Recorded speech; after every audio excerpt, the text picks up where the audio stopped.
asked for you specifically. To be the only non-artificial intelligence on the panel? It remains to be seen whether your intelligence is indeed natural. Really? Rimshotting your own jokes? I think I'm starting to rub off on you. Oh, hey there. Welcome to the Nerdy Photographer Podcast. I'm your host, Casey Fatchett. If you've never listened to the show before, in addition to providing entertaining and informative photography-related information, I also go on adventures with the crew of the Starship Fibonacci. While you're here, might I ask, have you subscribed to the podcast yet? If you haven't, you should. And if you have, thanks. Now go tell your friends about the show and or leave a review, preferably and, but, or is also appreciated. At the moment, Fib and I are talking about an invite I received to speak at a Cosmic Content Creation Conference. Try saying that 10 times fast. Which reminds me, on this episode of the podcast, I talk with a frequent guest and friend of the show, Leighton DaCosta, about how attending trade shows and conferences can be helpful to photographers. Stay tuned for that conversation after the break. They did have a response to your speaking fee proposal. Oh yeah? What did they say? Classy.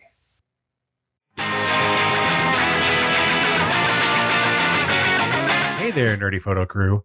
There's one thing you should never be caught without as a professional photographer, and that's a good contract, both for dealing with your clients and dealing with subcontractors that you may work with along the way. Be sure to head over to nerdyphotographer.com and go to our shop and find our contract templates for portrait photography, event photography, wedding photography, as well as dealing with second photographers, associate photographers, and any other subcontractors that you might have. Check it out and keep your business safe.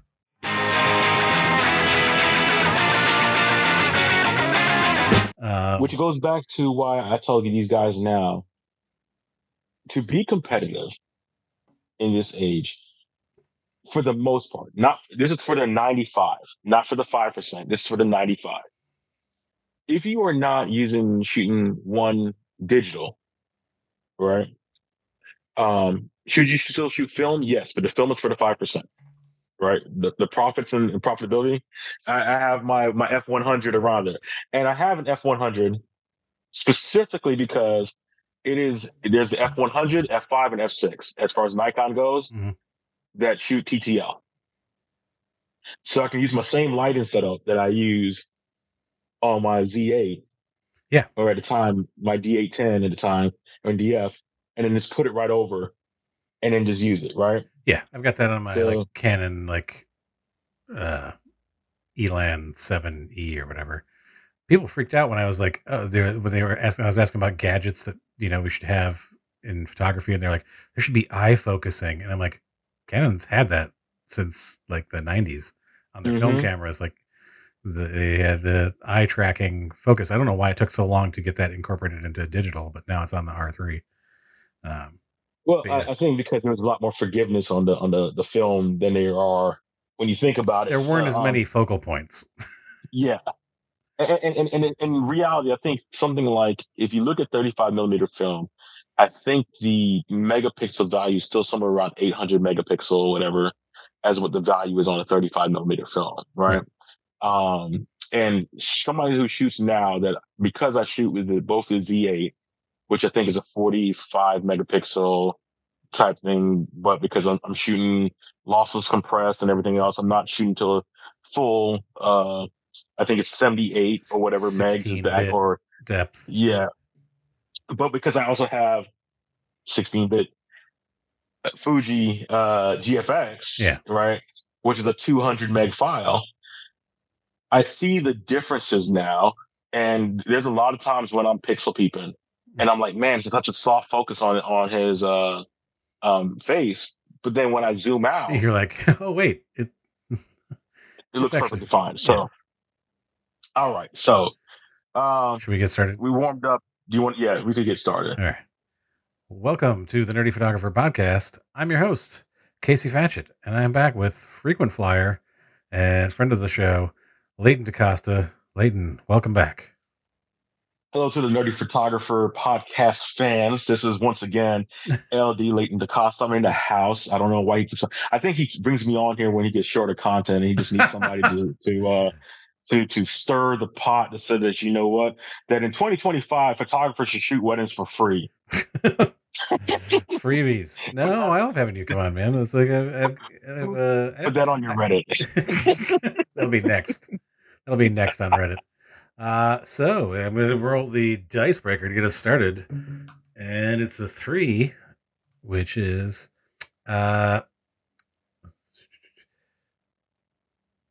what fictional character would you like to be friends with? Ooh, oh man. This is a good one, and this is for many different purposes.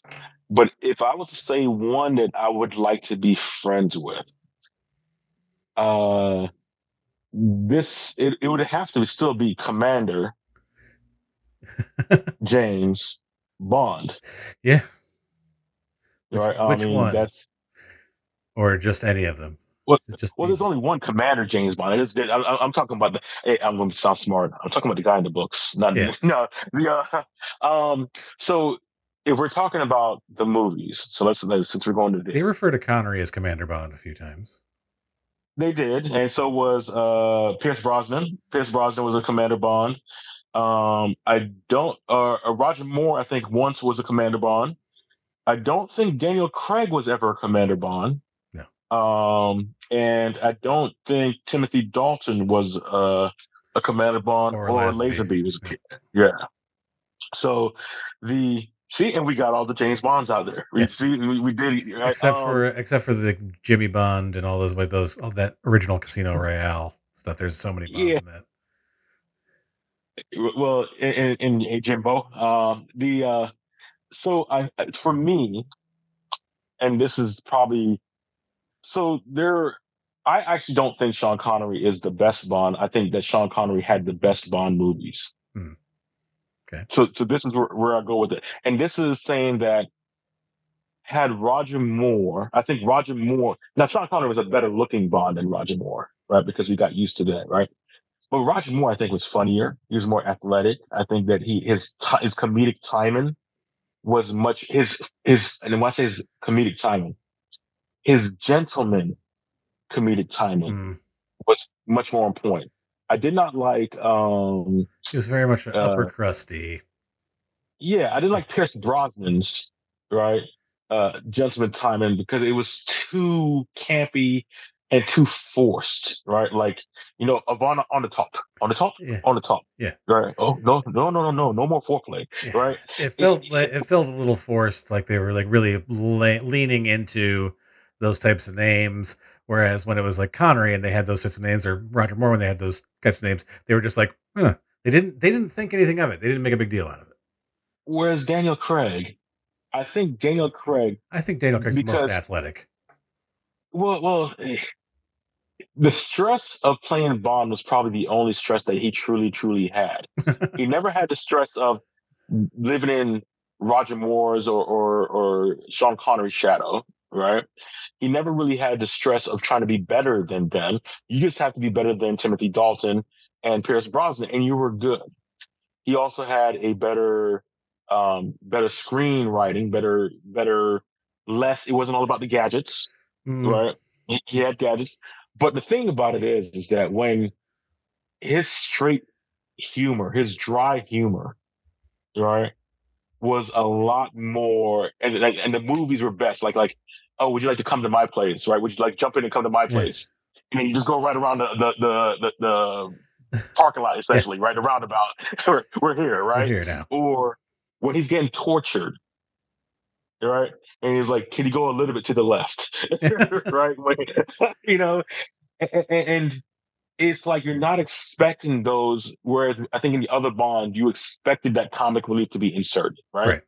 And I think Daniel Craig, what made Daniel Craig even better is that he was in the golden era of spy films, to where Jason Bourne and Jack Ryan and James Bond were all there, right? Whereas I think me and you were having this conversation that Sean Connery, the belief, because it's kind of written that way in The Rock, was that Sean Connery was James Bond in The Rock. Yeah. In The Rock. So, all right. Yeah. Okay. So we can discuss that forever. I have friends who have an entire spy movie podcast where they discuss all this stuff. I've been on. We talked about, or they came on my show to talk about chunk. You can go on for days with it. I think that you're just like James Bond because of Navy intelligence. It's the same reason you like Magnum PI.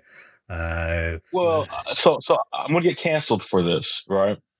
So I grew up in a time and place where it was okay for quote unquote, so this is what's gonna get me canceled in 3, 2, 1, for men to really like women and work their butts off to be able to get the prettiest women. And one of the things that I liked about James Bond over most other, so like I think I told you this one time, or maybe not. I met Common when he was shooting. I think the movie was about Charlie with Robert Reiner and in Utah. And I met him at the hotel, and I will say this: this was back in 2000, mid 2015 or 12 or whatever. That's a beautiful man. That is a beautiful man. And you're right. He's tall. And if he's ever listening to the Nerdy Photographer podcast, he might. You never know. he might remember this because I looked him right in the eye and I called him by his government name because I congratulated him on his Oscar win. But I was like, you're a beautiful man. And I'm like, you are the third. If I was to die and they say, hey, you come back as anybody, you're like number 3 on the list, right? So we always ask the question, well, who's number 2 and number 1? And I'm like, it's a semi tie. Thomas Patrick Brady, right? And this is right after Bridget Moynihan. Yeah. Too soon. And 1970s, Burt Reynolds. And so what I liked about Tom Selleck's Magnum PI and James Bond was not that they were just the quote unquote modern action hero type person, but they had comedy, they had class, they had intelligence, they had wit, right? And those are things that have to be groomed. You can't just like go out and go buy it, right? Right. You know that like there were things, and even though James Bond, and I can't really call Magnum a womanizer because he was more of a tease than he was a womanizer, right? He wasn't like Luke Cage going out for coffee. Yeah. Right. Jeez, man. Yeah. But the thing about it is that even though James Bond was with the exception of the whole Vesper storyline, was not going to get an emotional attachment, he always had an emotional connection with all of the Bond girls. Yeah. Right. And that leaves a level of respect. And so to me was always that, hey, when you meet people in real life, you don't have to like them, but you should have a mutual respect for them, sharing the same oxygen until they become an oxygen thief. And then at that point, right? So that's why the James Bond, not just the naval intelligence, because those in military intelligence understand the difference between the military and intelligence. From there, we'll get to the reason that I wanted you to come on to the show today. You frequent a lot of conferences and trade shows like WPBI, which we were talking about before the intro. Why do you think that going to trade shows and conferences is so important for professional photographers? In one word, growth. Growth is probably the one thing that we take for granted. And like a tree, if you're not growing, you're dying. Right? Yeah. A lot of photographers have been around the industry and they're like freaking, Gran Torino, get off my yard type, after a while. And some of us we're there at 40 years and some of us are there at 4 months, right? Like we know everything. Dunning-Kruger has taken over and whatever. And even this year, I will say that I probably do not go to as many of the platform classes because, and I have my reasons for it like this year and the reason why, but as in years past, but on the trade show floors, there's a lot of knowledge. There's a lot of, the vendors are still trying to become partners with photographers. And so not only are they teaching you the features and benefits of their product, they're actually truly trying to educate you to make your workflows better, to make your images better, to show why a 70 to 200 f2.8 is good in this case, but really you may need only a 24 to 70 f4 in this case, right? And especially with WPPI, and there's a lot of changes this year. There's good, bad, and downright grotesque, right? But to me, the as a photographer in a digital age, in a fast-moving social media age, in an age where trends matter to a point, it is up to professional working photographers to look beyond the trends, right? To be where the puck is going to be, to be where the ball is going to be. And I think that trade conferences, expos, and in almost any career field, the expos and conferences are supposed to do that. They're supposed to encourage you from lessons learned and move you forward. Well, you get the pulse of what's going on in a wider scale than you do with, say, your small circle of friends that you maybe talk to in the industry or whatever, your own anecdotal experiences. You can see like, oh, this is a thing that everybody's doing, or like that a lot of these people are doing, and I should at least know what it is, whether I choose to do it myself or not. Like, you should be aware. And if George ever comes across, as George from WPPI, I don't know if he's a director or just director of the trade shows or whatever, he's going to love parts of what I'm going to say in this podcast, and he's probably going to hate parts. But for the most part, almost everything that I will say, I have actually said to him already. So, like, what are the really unique opportunities that you get from going to a conference or a trade show that you can't replicate in other types of professional development, or like, your regular networking that you do from day to day? So I will say, and this goes to PPA specifically and WPPI, and I believe that Shutterfest also has one. I have yet to go to Shutterfest, just because of the time, but I will eventually go there. I think one of the things that is these print competitions, and understanding how a print competition actually works, that the first person that you compete against in the print competition is yourself. And to go to a technical standard with your imagery, your photography, your impacts translates to dollars for customers. Right. People like to book photographers who make images that they want to see. Yes. That would right. Put that on a shirt in case somebody doesn't know. Oh, I'm gonna get it on the merch right now. Right. And excuse me if the lighting, because like I said, I don't know if you're gonna screen share just the audio. So I'm looking at myself in this lighting. That's a little bit better, right? The merch. Now you have to think about that. So going to a trade show, you get knowledge and education all at one spot, right? So YouTube has trillions probably of hours of knowledge and education in almost any subject that you want. You do not have enough time to find out what things you don't know that you don't know. Right. You go to a trade show or a formal course, you start learning things that you don't know that you don't know. You also get the ability to network with other photographers who are also on your level, quote unquote, above your level, whether it's in skill or business, right? And you get to a chance to learn industry standards, things for a lot of photographers. And this is one of the things that we were talking about this year that I felt was not present enough. There are a lot of business techniques that get sold.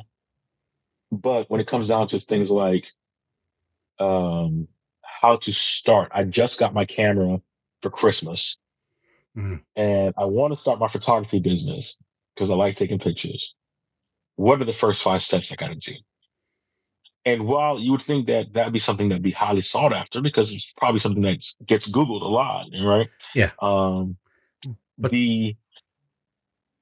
George called it the vegetables, right? Yeah, people know it's good for them.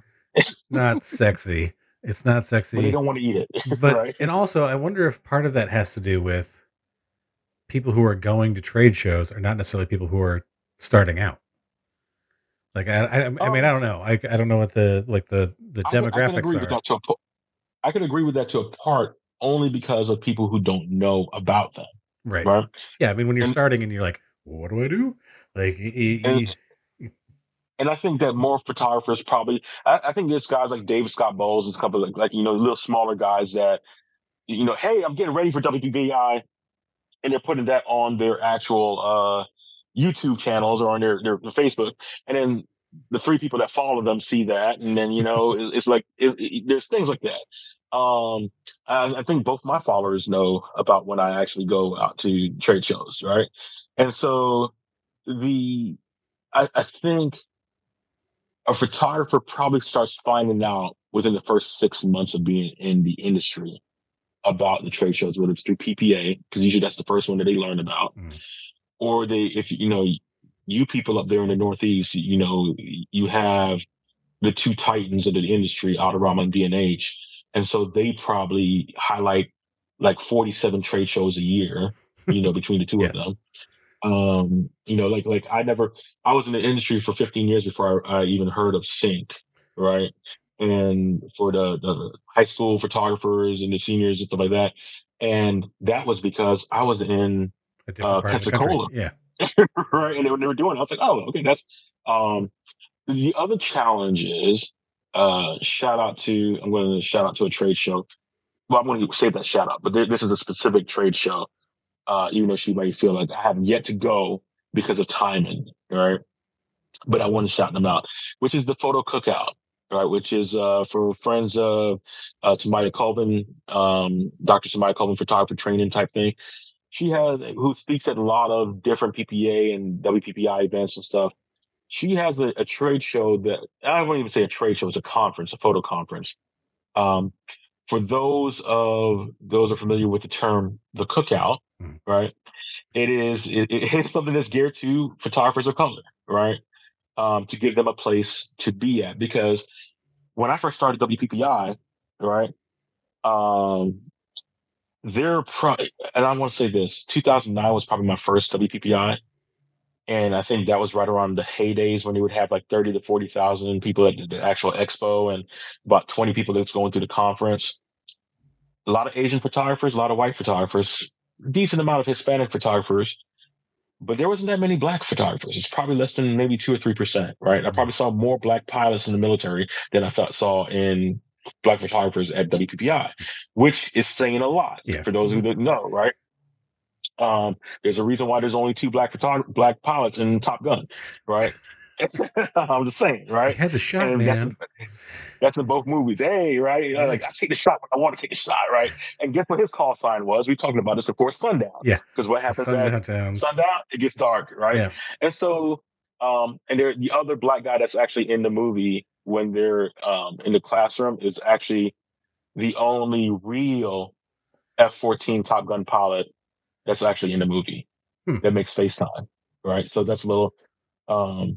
When I watched Top Gun 2, on a tangent, the guy that I watched Top Gun 2 used to be the executive officer of fighter weapons school, or fighter school in Fallon at the time, right? So he has a byline. He's a lieutenant commander at that time. He has a byline in Top Gun 1, right? I call him Colonel Sanders effectively because to me he reminds me of Colonel Sanders, right? Affectionately, I should say, affectionately. So going back to it, I think that conferences are important because photographers, we get siloed so much into our own communities, whether it's be styles, gear, and or economics. This entire industry is finds ways of like putting people into boxes, so like to keep them like I don't know. We do it to ourselves. I mean, the first thing that most photographers share is GAS, right? Gear acquisition syndrome. Yeah. And we always feel that the next thing is going to make our photos better. When I mentor guys that are photographers, right? Once we get beyond a flash, a modifier, a trigger, a stand, and a secondary light source, once we get beyond that, I effectively tell them that anything that you buy beyond that has to be a tool. It's not going to make you've asked this before. What is the worst photography purchase that I've ever made in my life? I know what it is. It's the Arsenal. Exactly. I was like, somewhere around here, I have a young Nuo trigger, Yeah. right? That I've had for probably 15 years that I love more than the freaking Arsenal. And the fact that they have an Arsenal too means that we haven't learned our lesson. And so, there goes that sponsor once again. Yeah. I'm not worried about it. I posted a thing on Reddit about like asking like what was the worst purchase you ever made, and like Arsenal was like way up there in the responses. There's so many people like just popped in like just wanted to say Arsenal. Why'd they make a second one? Right. And almost every photographer who has an Arsenal bought an Arsenal with the intent to making their photos better. Yes. You wanted to improve the workflow. We want to make it easier. And so when you go to these photo conferences, that is the number one thing that I think a photographer should go into is how is this going to improve my workflow in my business? Photo conference is a business deal.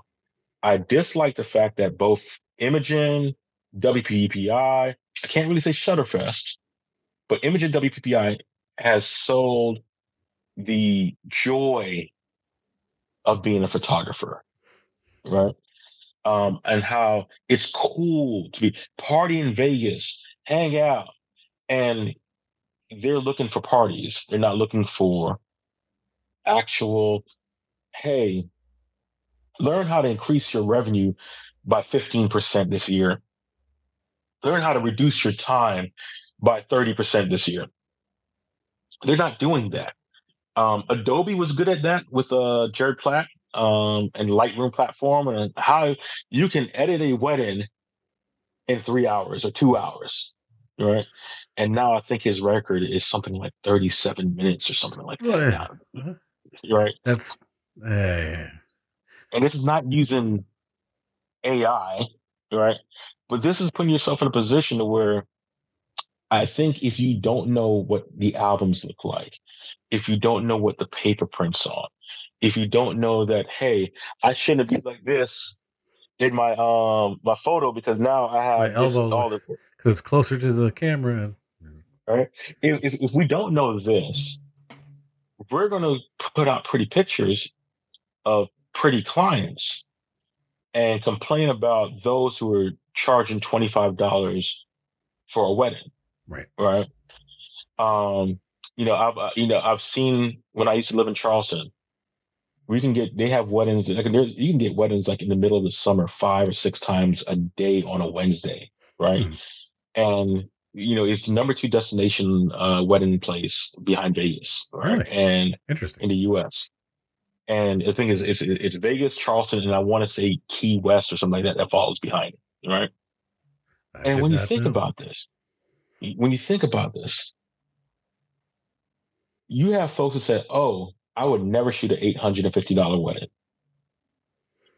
and the reality is, you can book 3 weddings on a day as a guy that's relatively starting out, quote unquote. You can have your 85 millimeter, 1.4, 1.8, your 35 millimeter, 1.4, 1.8. We're not talking 1.2s. We're not that serious yet, right? You can have your and because these are cheaper than getting the zooms, so that's the reason why I'm using these numbers, right? You can have your 105/100 at 2.8. You can have your Rokinin, Sanyang, whatever it is, 14 millimeter, right? 2.8, and then Manual focus. have one more long zoom, right? And you drop maybe $3,000 or $4,000 altogether on those lenses. That's it. Or you can go get your Holy Trinity and do that and drop about $3,000 to $4,000 on those lenses. And you can literally, with your digital camera, with your mirrorless camera and an AI software program, go out and shoot a wedding a day for a month, and you've met your overhead requirement for the entire year. It's Yeah, I mean, it's about like it depends on what you want to be. Do you want to be the quantity guy? Do you want to be the quality person? Like, what are you selling? If you're competing on price, like yeah, and like the funny thing that I get is like, oh, I'd never do an $850 wedding. Folks like, where did you start? What did you start? What were you charging when you started? Like, what did you? How did you even learn? Like, when I started, I But was most not people don't even charging. know what they. No, most people don't even know, and this is the thing that gets kind of funny even when you go to conferences. Most people don't even know what to charge. And yes, you can go on PPA and they have here's a calculator, the cost of doing business calculator, this, that, and the other, right? But my cost of doing business in San Diego is different than your cost of doing business in the tri-state, Yeah. right? And the thing about it is that I still have to be profitable because my clients in San Diego general income and your clients in the tri-state general income are roughly about the same. Right. And so when we're trying to say like, well, hey, if I'm going to be the destination wedding photographer guy in Charleston and I'm doing one wedding a day, but I can command a 90% profit margin and I'm using pretty much all, I'm not giving you great photos. That's the guy. I'm not giving you great brides magazine photos, right? I'm giving you amazing Instagram and Facebook photos. Yeah. And an album. And I'm going to give it to you for, I'm going to throw out a number, $1,000. Well, then yeah, if I'm working 40 hours a week, that's a $200,000 a year business. And if my margin is roughly 75%, I'm tired. It's not for me because me and you are both old. I can't do that every day, right? Yeah. Even for 3 hours a day, every day, I can't do that. Maybe when I was young. But you know what I can do? I can get my 23 or 24, 25-year-old assistant or my son or whatever out there.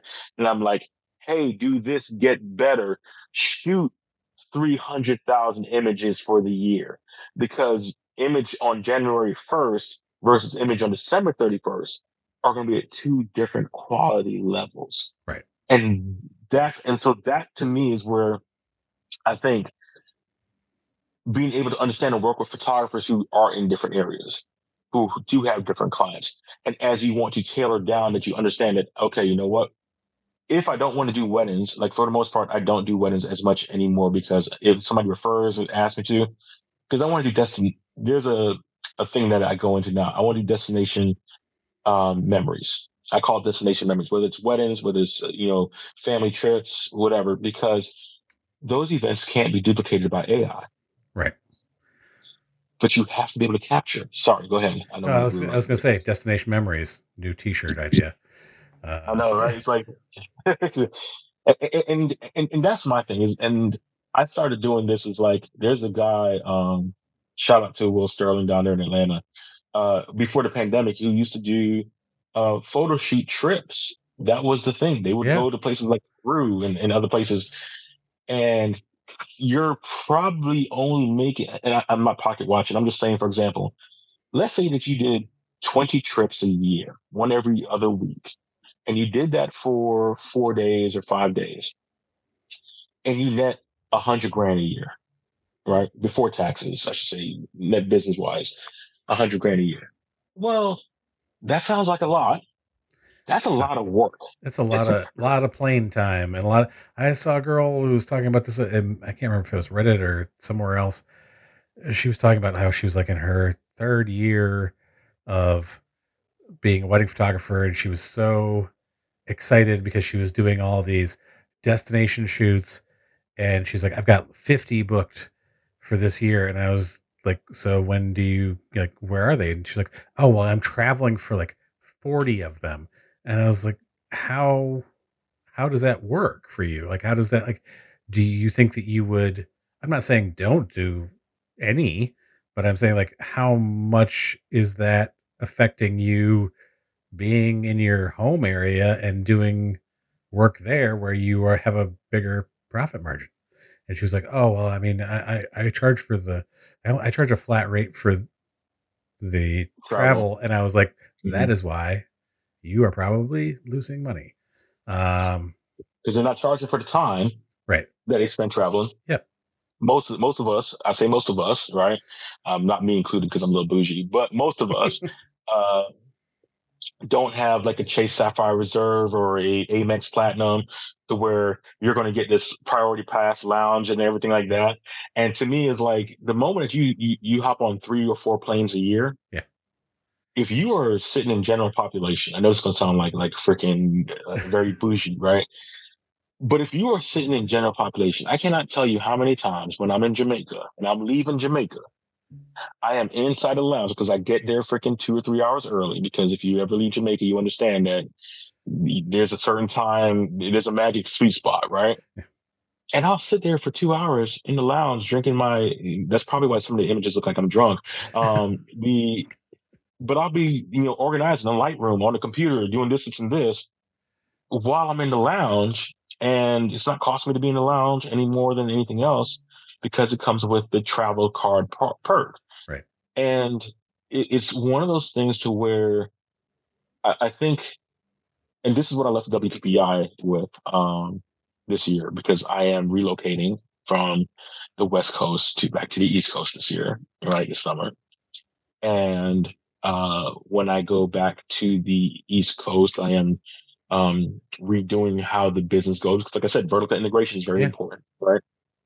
And one of the things, without giving too much, is that I wanted to make sure that from the ground up, whether I am still a solopreneur or not, that my business was designed to be able to hire 5 people. And I think most of us as photographers, and this is one of the things that I left WPPI with, we do not look at how do we integrate somebody else to facilitate us doing what we want to do. Go ahead. I was saying tends to be a very solitary business, and unless you're getting to a certain production level, people aren't incorporating other folks into their job. And if they are, it's usually somebody they outsource to that they don't necessarily see on a day-to-day basis.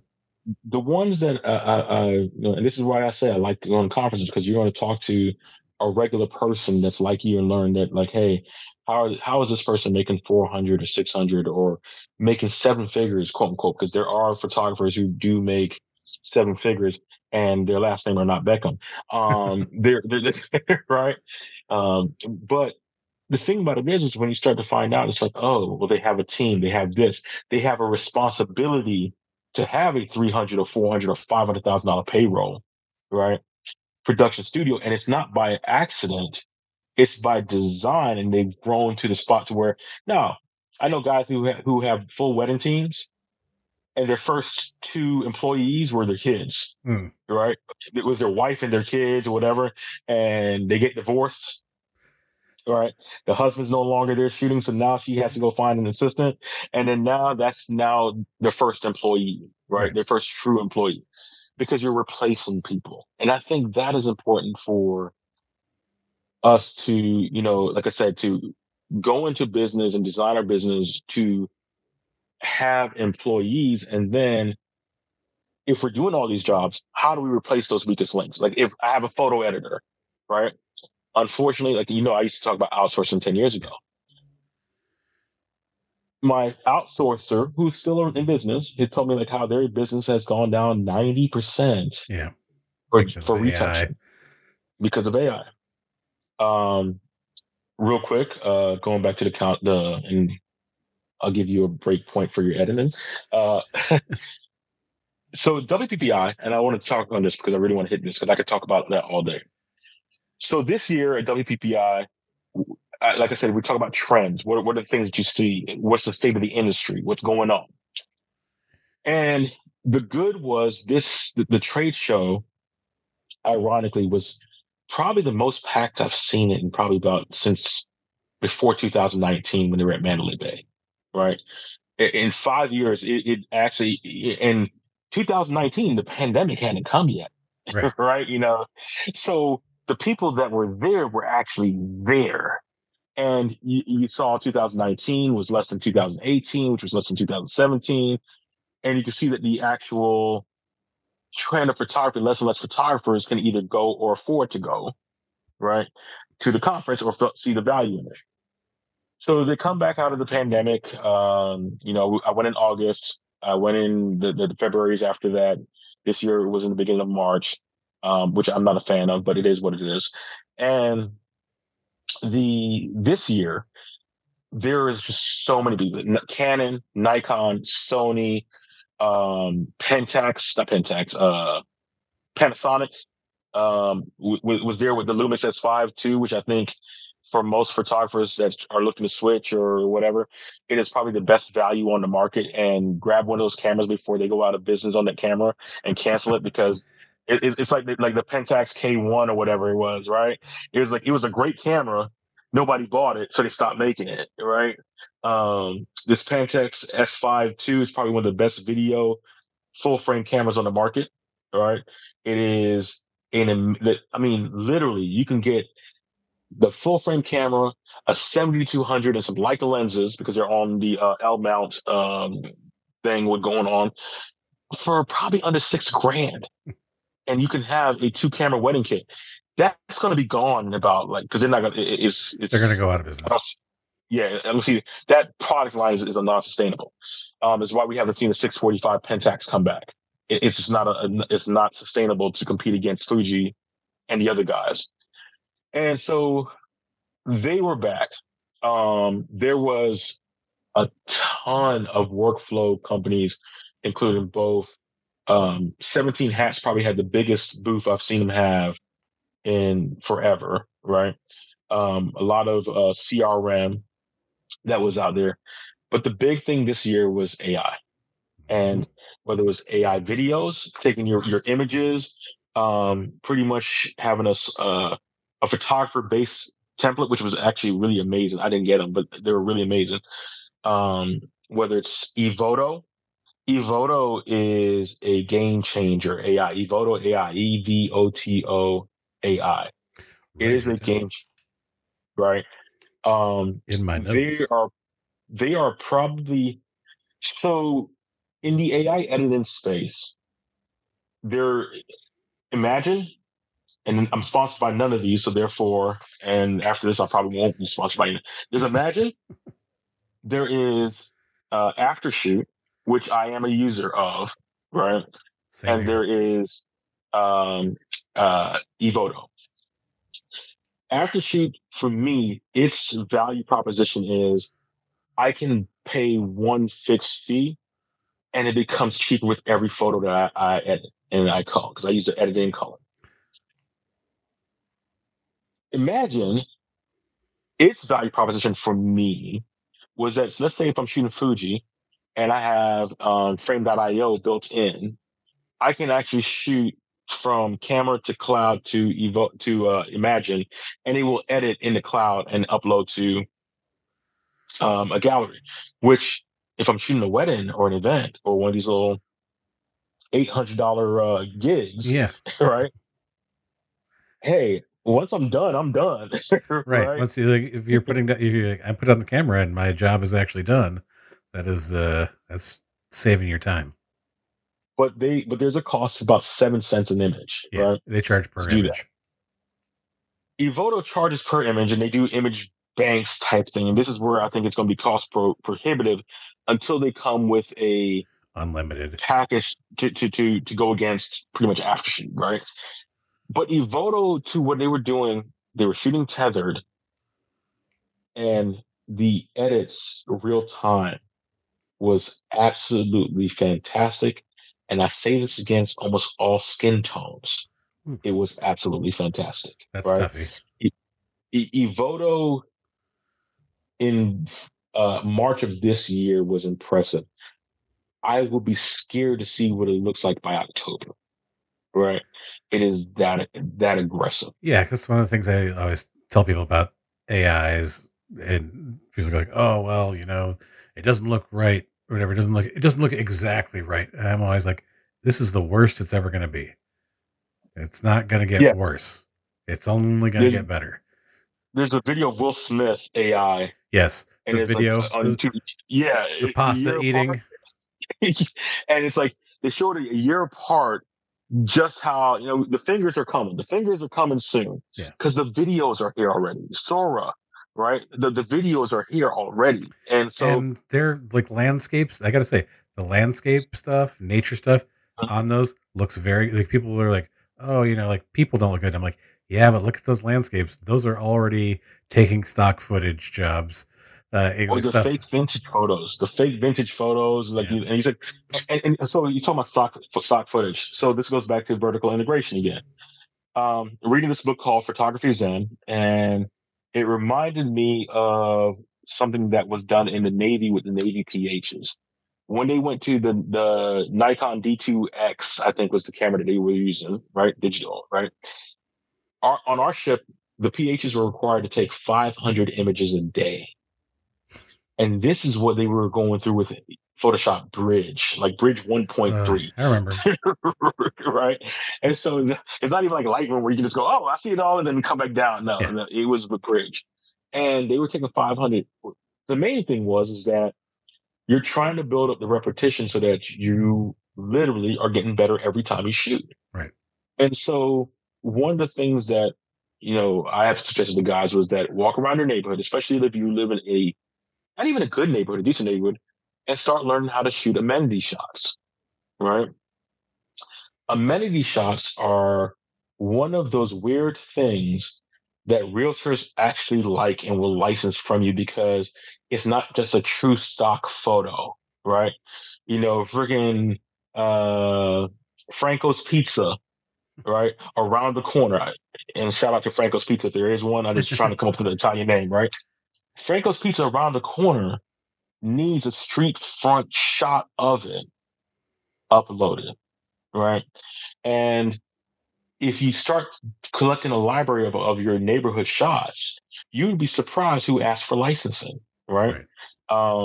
And guys are getting smarter. I posted something this morning about the guy in Florida that was riding his bike and there's two alligators on the trail or whatever.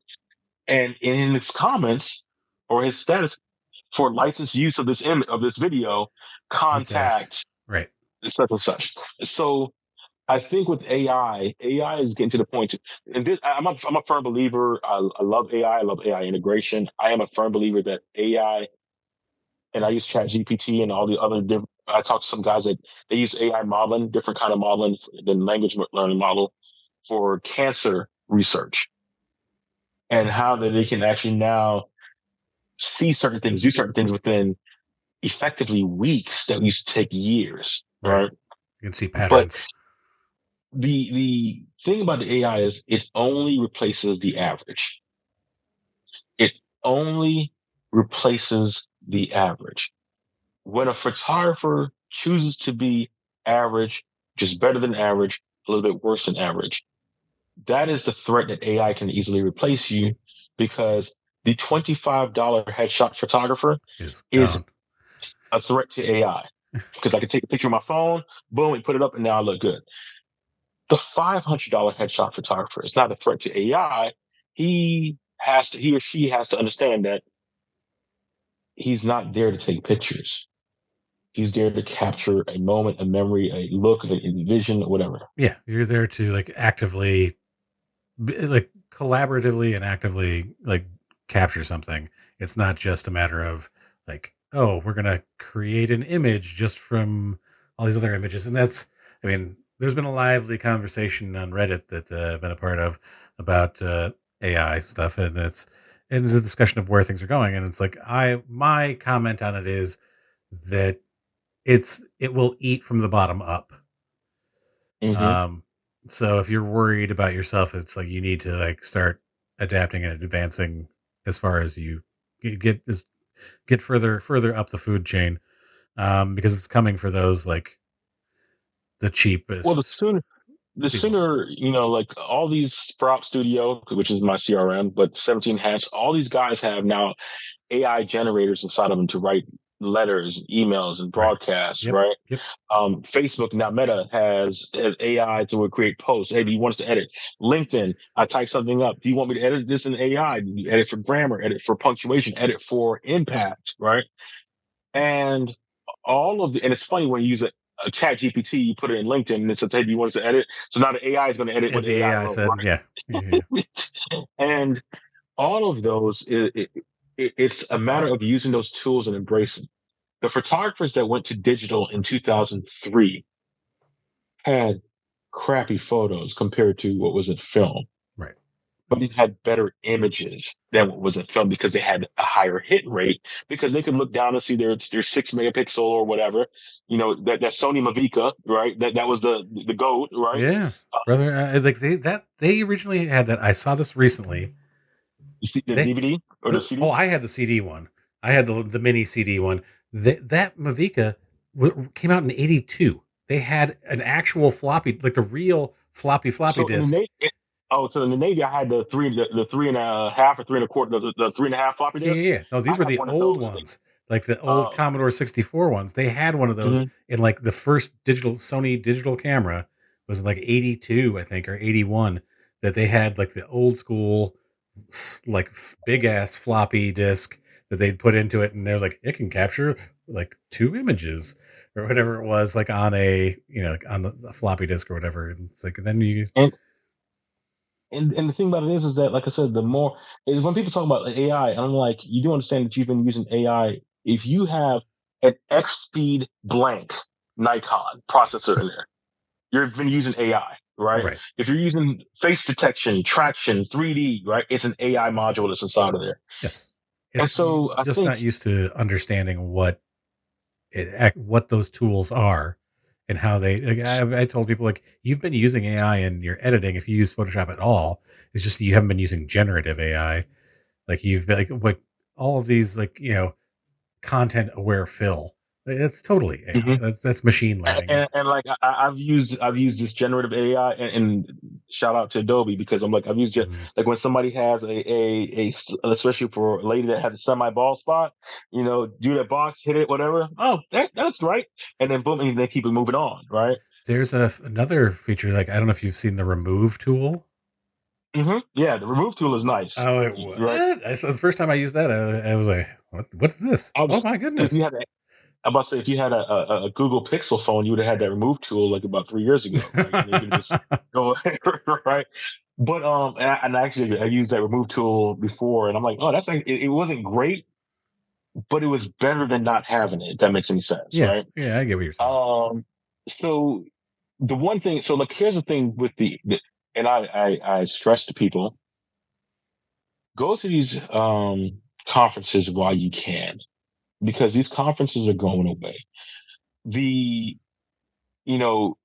to be Photoshop World. I know that there's a thought about bringing it back. I don't know if Kelby's going to bring it back. They used to have a lot of conferences because there used to be a good money in conferences. There's not so much money in conferences now.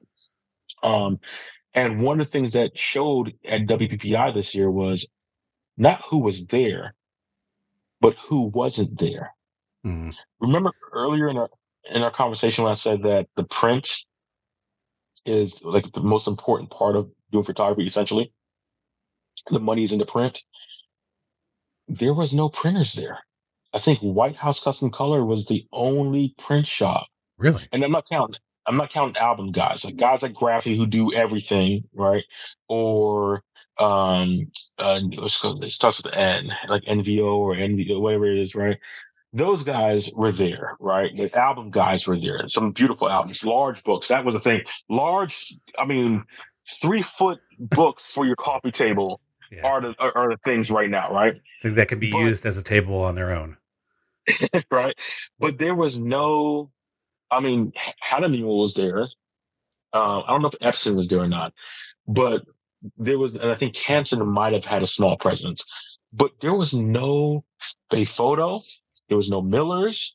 There was none of those guys that normally would be there were there, which I don't know if that's a vote of lack of confidence to, or maybe they're just thinking about their return on going to trade shows and how much it costs them. I don't know.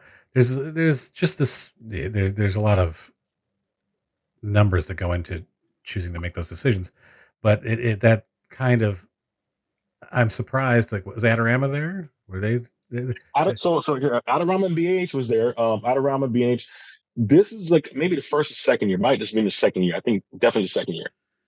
Normally, B&H and Adorama back in the days, they used to bring certain popular gear with them to be able to sell on the floor. Right. Yeah, that's like what they used to do the Photo Plus here, and they don't do that anymore.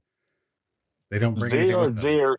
with a catalog. They have a couple shoot bays sometimes if there's a new product, but they're essentially there as a catalog to take orders. And Huh. I think that's a disservice, I think it right? is too. I bought one of those new Flashpoint Godox mini triggers or whatever. Yeah, the ones that And I can barely look. I look at it and I think of my Apple Watch, and I go like, right. I'm gonna. How am I? My fat fingers gonna screw this up when I'm in the middle of a shoot? I bought the Nikon. Well, I like it because it's less against your face, but I bought the Nikon one and the Fuji one. The Fuji one it's still back ordered. If I had said, hey, let me go on Amazon and order it, You'd I would have probably had have it it. 3 weeks ago. Right. The Nikon one just came out 2 weeks ago or a week ago or so. And that was the only reason why I went to Adorama, because I'm an Adorama VIP and stuff like that. Right. I have had bad service and bad experiences with both Adorama and B&H. Right. Mm. I've just had better bad service with Adorama than I've had with B&H. Right.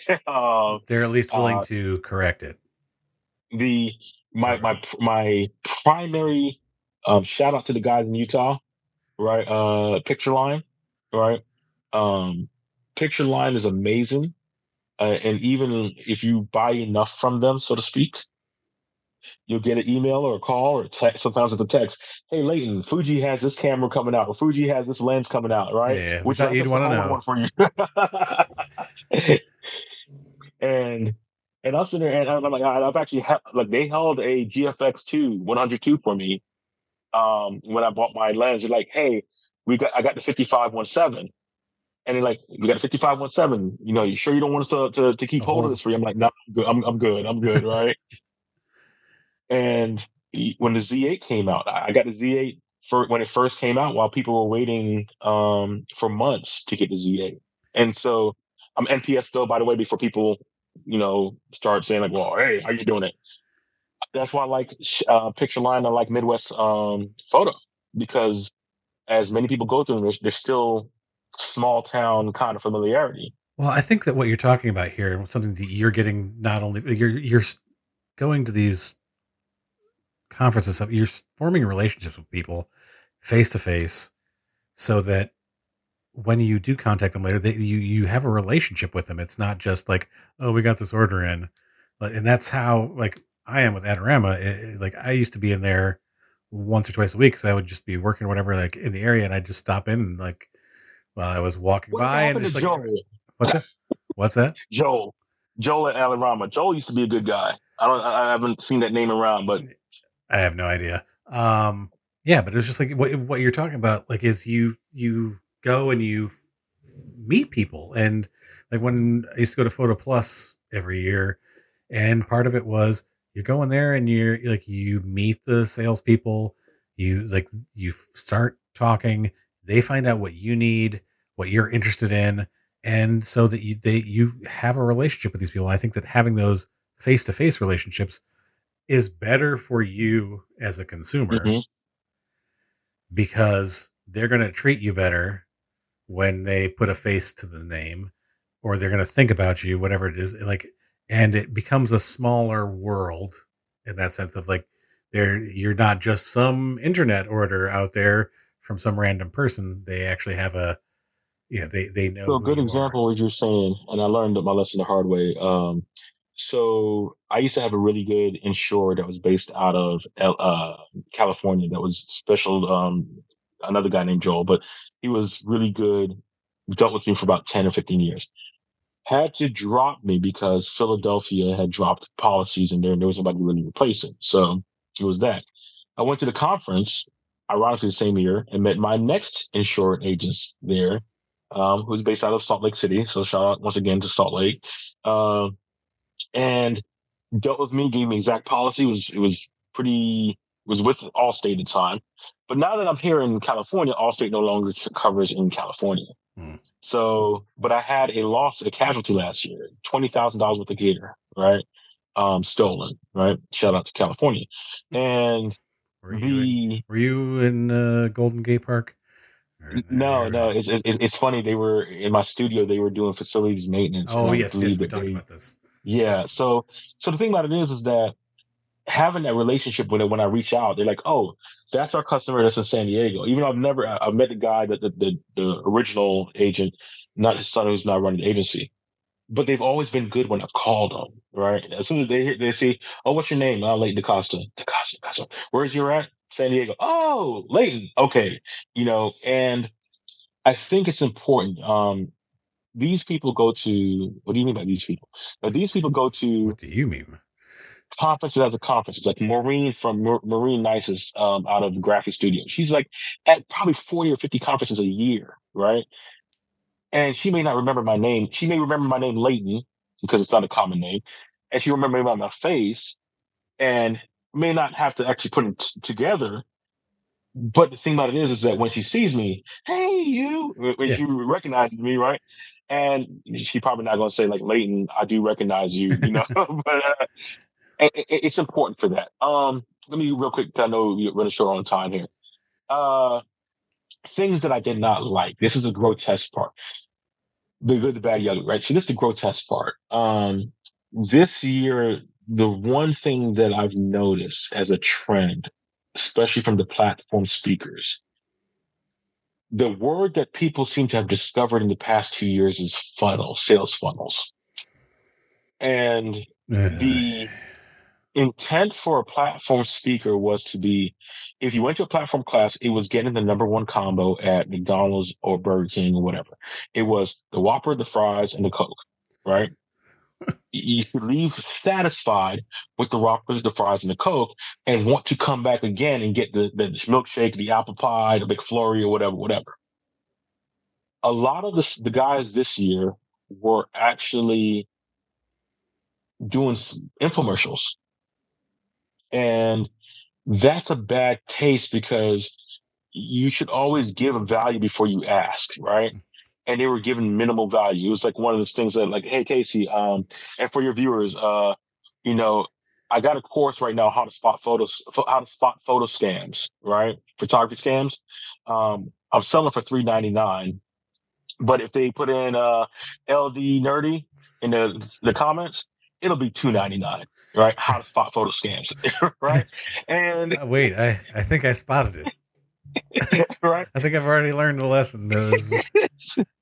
And so this is kind of what they were. It was almost like a sales pitch. And I think, the ones that were like, that were great, like Darrell Hoshang and a couple other people that were great. They were like, hey, I'm showing you something for you to learn because I want to teach the next generation of photographers and photographers who don't know. I think that was what became important. The ones that are like, oh, take my course, oh, book my workshop, or oh, this, that, the other. Yeah, it's just a sales pitch for some other thing. And there's two guys, and I'm going to call them out on your thing. And if they want to debate me on this, they can. We can have a panel. We can have a 4-way panel, right. A fatal 4-way. If they're ready to step in the square circle. Oh, Leighton, let me tell you something. Right. Speaking of, I can't use it. I'm trying not to use a term. I was going to say, so the sailing guy, the really good looking sailing guy, right? With I know who that guy is, right? And the Australian guy, right? Yeah. So those two guys are really big on workshops, and they have amazing workshops. I feel that one uses his platform, and I'll say this, and he can correct me if I'm wrong, because I've been in one of his workshops as a model. Yeah, got that look. He tells me I squinch. He said I squinch too hard though. Squinch? But you're giving away too much. Yeah, I squinch too hard. Right? Yeah, I probably did give away too much, right? I feel that his training gives a lot of information, but it's a sales funnel for his product workshop. Yeah. The Foster's Australian for bear, right? I think he whets your appetite so much. He is like, and only because I went to one this past week, a 3-star Michelin, right? He is like that tasting menu where he brings you out something and you're like, oh my gosh, this is amazing. Right? I only get a little bite of it. right. I got more in the back. And I like his approach because if you didn't get one more morsel, the morsel that you got was still life changing. And if the speakers could say, hey, as long as you leave here with one thing that you didn't know, then I've done my job. And if you want to know more, then come to my course. Right. We'll delve into I'll it do more. deeper here. Yeah. Here's something you didn't know before. And actually And teach me something, as opposed to, hey man, if you want to know about this, you really got to take the full thing. If you really want to understand what I'm talking about. Yeah, and those, so those sorts of sales pitches, it's, I asked George, I said, like, one of the things I asked is to so this was the bad. There was 3 conferences, and this tells you why it's money. There's 3 conferences rolled into one. There was the Wedding and Photo Light Summit, which is a 1-day course type thing. There was Portrait Masters, which was a 2-day course, and there was WPPI, and they were all rolled into the same week, right? And I know there was some overlap on what who attended what, could attend another one, whatever, but it was hard for you to do all 3. You couldn't do all 3. And you had to choose between bring back the master classes. I told this to George. I said, bring back, hey, I'll spend $800 for 1 day with Rocco and Cora, or with, Jerry Dionis, or with, Peter Hurley, or whatever, to learn this master class right. from Like actually have a class. 8 hours, right? Yeah. I would spend that for 8 hours a day, instead of having to spend $5,000 for their standalone workshops, right? But or they used to have WPPI University. You just got your cameras for Christmas. You want to be a wedding photographer now? You're gonna come in and we're gonna give you a crash course, and yeah, there's those sorts of. So, but yeah, that's like I said. I saw the trends. I mean, next year they're doing it. So next year is going to be it's going to be absolutely amazing, or it's going to be a shit show, right? One or the other, And maybe. so they're moving hotels. So this year it was at the Mirage. It was at the Mirage for the past couple of years in Vegas. But those who don't know, the Mirage just got bought out. They got bought out by Hard Rock, and they're going to build a guitar there, similar to the one in Hollywood and Florida. And so they moved to Wasn't there the already? world famous Rio. So Interesting. there's already grumblings because the Rio's off strip. Yep. It is, even though he's got bought out or working with Hyatt to be a Hyatt branded hotel. I was looking at it when I was thinking the Lions might go to the Super Bowl. I was like, maybe. The $350 million renovation that's still ongoing, and it's supposed to be amazing, and there's some good values there. They're having problems with security, people breaking into your room at night while you sleep because the door Latches stops don't work. don't work. But $75 a night, including the resort fee, is what they're expecting. And to put that in perspective, there have been years I've gone to WPPI where just for the hotel room I spent $2,000 for the week, right? So for 5 days, $75 a night, you're looking under $400, right? And that now makes, and then they had an early. It's too late now as we're recording this, but they had an early bird, and they'll have a couple flash sales for $100. But this was like for $69 or $79, something like that. But you add another $100 for the actual convention, $500 for a photography conference. Yeah, it's pretty cheap. And the complaint about people is like, oh, it's off strip, it's this. I'm like, you know what? Your goal is to go there to learn. And I will go there. I'll be going there next year. I think that the fact that it is off strip now does make Airbnbs more approachable for groups. There's free parking over there as of right now. And it's one of those things to where if you're shooting off the strip, it helps, right? If you're Now going I would out and doing like photo walks and whatever, to the they're not. desert and stuff like that, yeah. And I think that's I think that's the advantage that Vegas offers over everybody else, is that you have the desert and you have mountains and you have you have the blue sky, right? Once you get out the city, where even like it's in the afternoon out here in San Diego.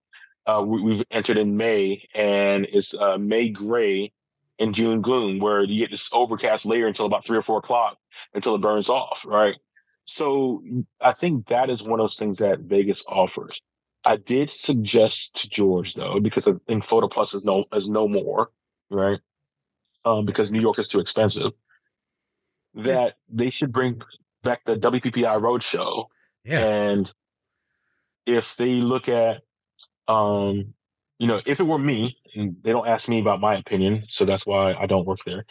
I said, while they were waiting for the Hard Rock or to be rebuilt, the Mirage to be rebuilt, they should have put WPBI on a 5-year roadshow. Yeah, go to different towns. Go to different towns and like, hey, let's go to everybody wants to go to Miami, but self-serving. Let's go to Tampa, right? Or Orlando. Yeah, or Jacksonville. Right? Nobody wants to go to Jacksonville. It's the right? fastest growing city in the country. Yeah. Right. Until Jacksonville gets some hotels so they can have a Super Bowl again, right? We're there, right? But go there, go to this Charleston or Savannah, right? Places that not only do you get that are wedding like wedding portrait intensive, right? Maybe not Chicago, but maybe Indianapolis, right? Maybe someplace that you can fly in and out.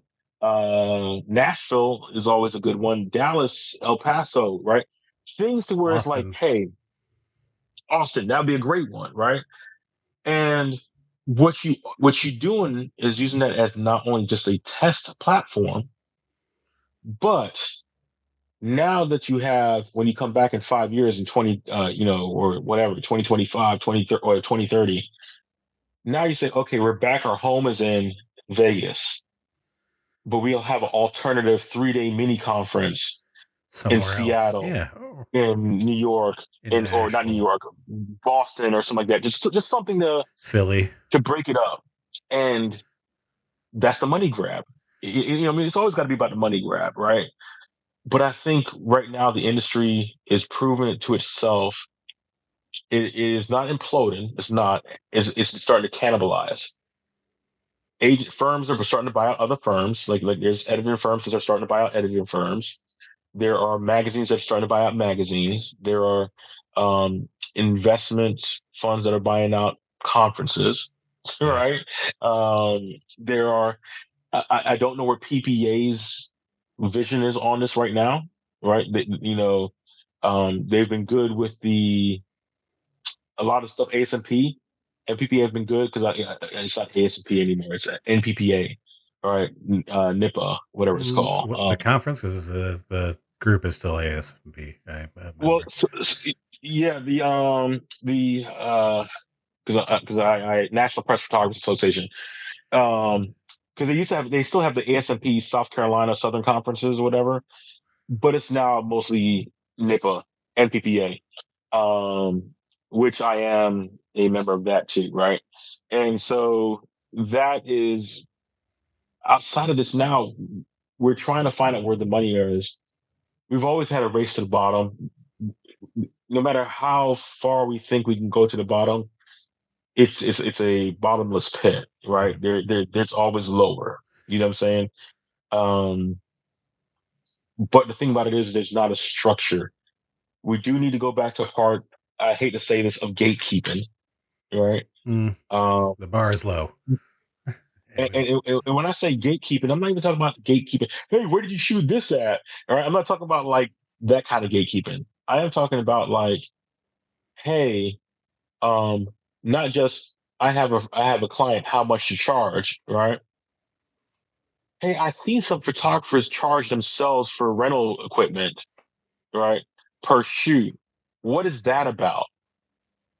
And showing how, oh, I'm not charging myself for my gear to make more money off the client. I'm charging myself for gear so I can pay for my next gear. Right. Yeah. Right. That's the.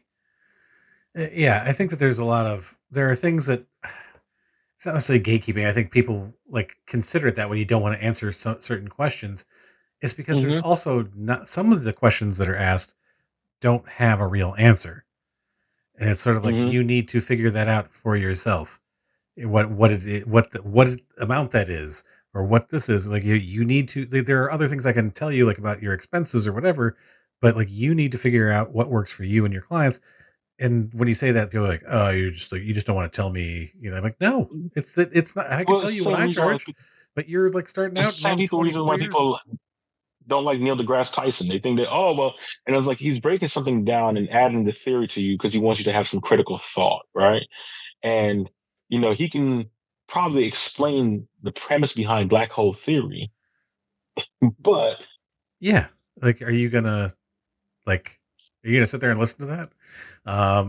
so But I think that I probably would. this brings up another question I will ask you off air, but anyway, one If Stephen last thing. Hawking could sit through it.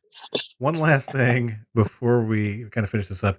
What advice would you have for somebody who's looking to go to a conference, maybe for the first time, to maximize their experience while they're there? All right, so this is in general for almost any conference. First is book your hotel as close to the conference as possible, but look to see if there are You mean geographically? Geographically. So if the conference is at the Gaylord Hotel, right, the Grand Ole Opry Gaylord Hotel, book your room at the Grand Ole Opry Gaylord Hotel, right? You do not want to walk 47 miles to get to your room after a full day of learning stuff and then go up and change and come back down. You'll miss too much in between. There are companies that are doing giveaways and stuff like that to where they have random stuff like, hey, flash sale or flash come down. Yeah. Fuji has, hey, you know what? I got my GFX because Fuji sent out a bat signal, and you had to be down there in 5 minutes, right? So, but also be aware that there could be cheaper prices for that hotel outside of the block. And I know a lot of them don't want us to say that, but if they wanted me to use the block, they would get a better rate. Yeah. So book as close as possible. Comfortable shoes. No matter how much money you think that you need, bring more, right? If you don't know what you want to buy, wait till the last day of the trade show before you buy something that you don't need. And last but not least, make 2 new friends from the conference and schedule, it's a lot easier if they're in your area, and schedule lunch with them within a month of leaving the conference, right? I think that's one of those things where we as photographers do not do enough of. We talk to each other on Facebook, social media, comments, and stuff like that. But we don't just, and I'm not like Charleston was a big for it. They have a lunch group. They get together and they have lunch, right? We're all competitors. We're all doing this, right? But we're like congressmen. Every once in a while, we could play golf together. Yeah, And I used to have a group that I would wedding photographers that I would have lunch with on the regular, but the pandemic hit and that busted everything up. The mastermind effect of working with people in your industry that are going through the same or similar or have gone through the same challenges that you have, right? There's a reason why somebody's been in the industry for 20 years or 30 years or 40 years. There's a reason why. And if they've been in it that long, it's because they know the trends, the ups and downs, what comes and goes, right? When somebody's, talking about fear and this and that, the other, uncertainty and doubt, think about who you meet at those conferences, because you'll be surprised how sometimes somebody will throw business your way because they can't. Hey, I'm looking for a photographer in California, and and that'd be the biggest thing. Is like book close, bring extra money, make 2 friends. The Each conference is its own thing. Do not have a plan to go to the expo. The expo takes priority over everything. Expo takes priority over parties. It takes priority over everything because the expo is not for the photographer. The expo is for the photographer's clients.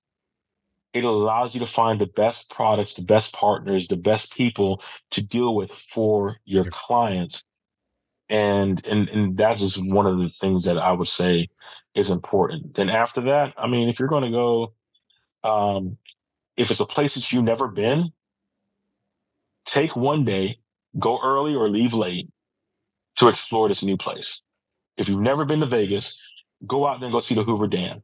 If you've never been to Nashville, go out there, go downtown and go get some food, right? I forgot what the burger joint is, the pharmacy. Go check out the pharmacy down there in Nashville, right? If you've never been to Austin, go down and go sit in line for 8 hours at Franklin's Barbecue, right? Get some brisket. Right. So that's what I would advise.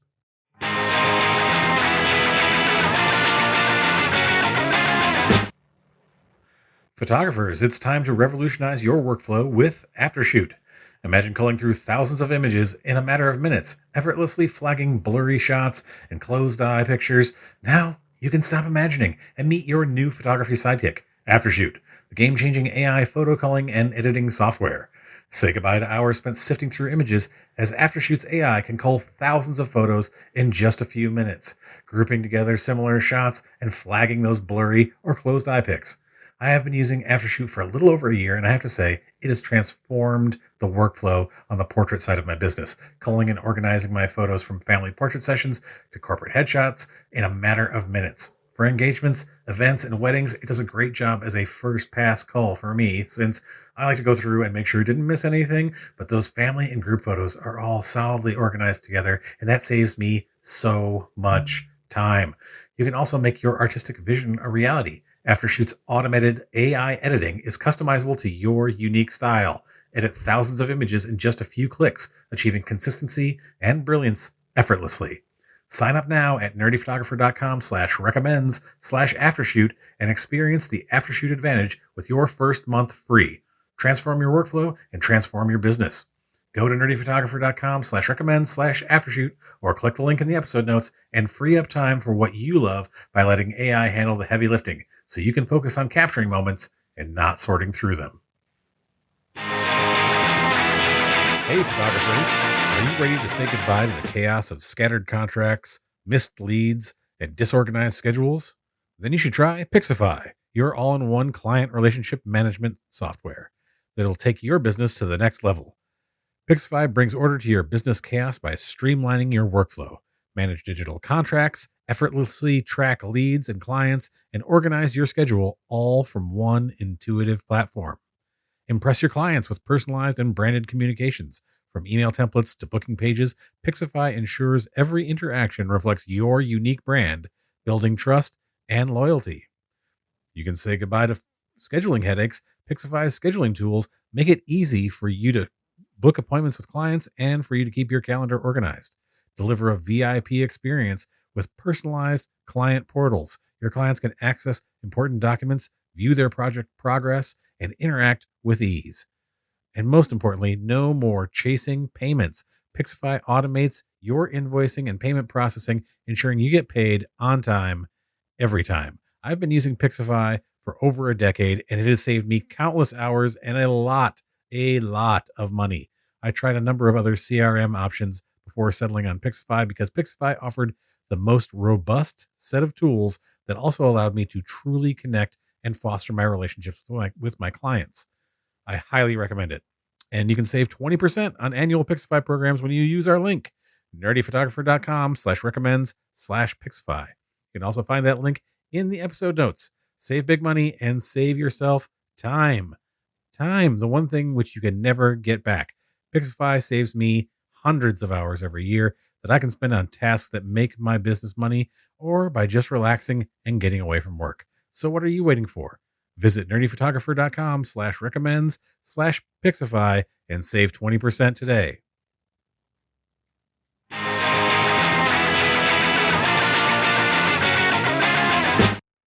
Hey. And now for my favorite part of the show. What's that say? Useless information. This is always death. You and I can both appreciate this as a larger gentleman, I think.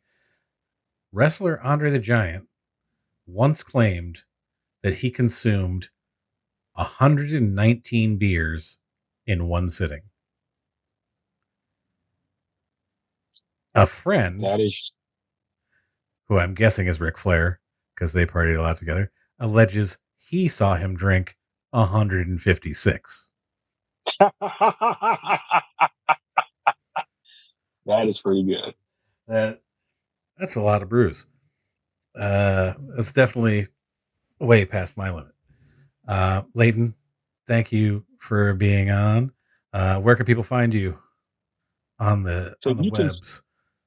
I was about to say. I said you can find me at the buffet on every Thursday night. Now, on the webs, you can find me first at the website, LeightonD.com, LeightonD.com.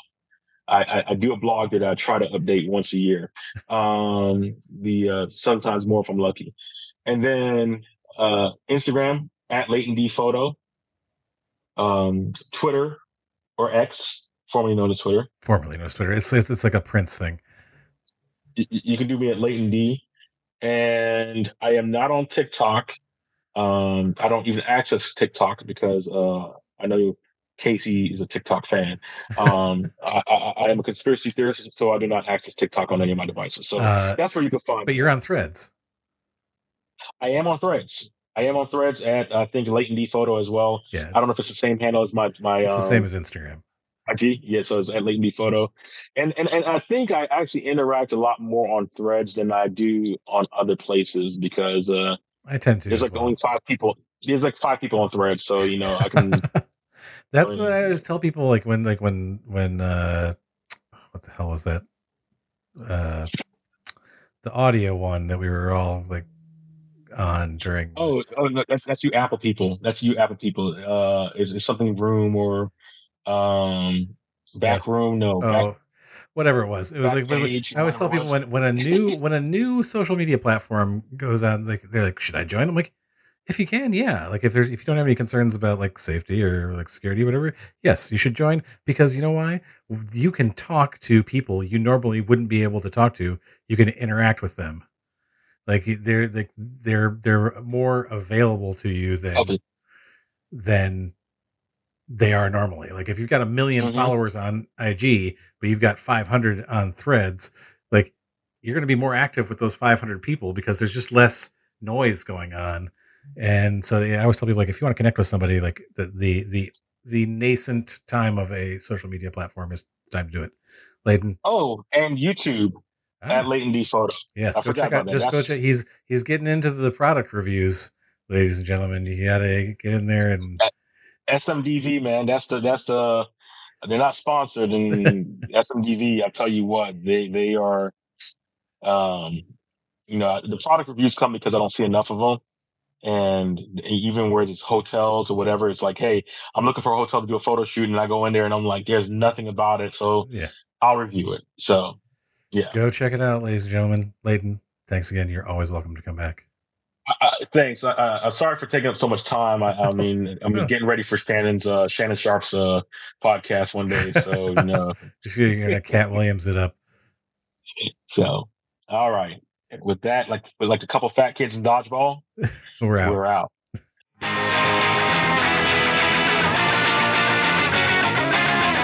And welcome back. Many thanks to Leighton DaCosta for joining us once again. I think he might be the leading leading number of appearances on the show. Be sure to go to the episode notes and click on Leighton's links while you're at it.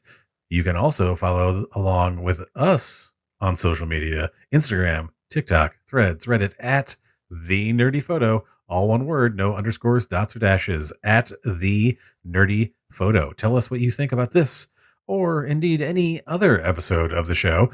Leave your photography-related questions, or tell us what topics you'd like to hear about in the future. What do you want to hear about? Come on, tell me. Do you have a response that you would like me to send? Tell them I'm artificially thinking about it. Until next time, stay safe and stay nerdy.